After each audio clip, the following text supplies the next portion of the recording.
Bollywood heroine Tanushree Datta సంచలన video post చేసింది. తన ఇంట్లోనే తనను వేధిస్తున్నారంటూ కన్నీరు మున్నీరైంది. ఈ బాధ తట్టుకోలేకపోతున్నానని వీడియోలో ఆవేదన వ్యక్తం చేసింది. తన ఇంట్లోనే తనకు భద్రత లేకుండా పోయిందని, రేపో ఎల్లుండో పోలీసుల దగ్గరకు వెళ్తానని చెప్పింది. ప్లీజ్ ఎవరైనా వచ్చి సాయం చేయండి అంటూ ఏడుస్తూ తనుశ్రీ దత్తా వీడియో పోస్ట్ చేసింది.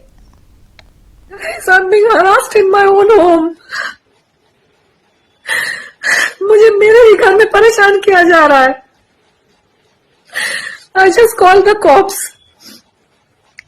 परेशान होके मैंने पुलिस को कॉल किया. Police I. And they've asked me to come to the police station to launch a proper complaint. I'm going to probably go tomorrow day after. I'm not well. मुझे इतना परेशान किया गया है पिछले 4-5 सालों में कि मेरी तबीयत खराब हो गई है.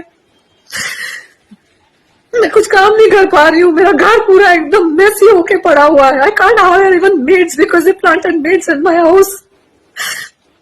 And I had such a bad experience with maids coming in and stealing and doing all kinds of things. I have to do all my work. मेरे दरवाजे के बाहर आके लोग I'm being troubled in my own house. Please someone help me. Guys, I'm being harassed in my own home. ఒకప్పుడు సినీ రంగంలో Tanushree Datta top heroine గా వెలుగొందింది. తెలుగు, హిందీ, తమిళం భాషలలో పలు చిత్రాల్లో నటించి మెప్పించింది. తక్కువ సమయంలోనే సినిమాల్లో తనదైన ముద్ర వేసింది. కానీ కొన్నాళ్లుగా సినిమాలకు దూరంగా ఉంటోంది. అయితే 2018లో మీటూ ఉద్యమంలో భాగంగా ప్రముఖ నటుడు నానా పాటేకర్ పై సంచలన ఆరోపణలు చేసింది. తనని లైంగికంగా వేధించాడని చెప్పుకొచ్చింది.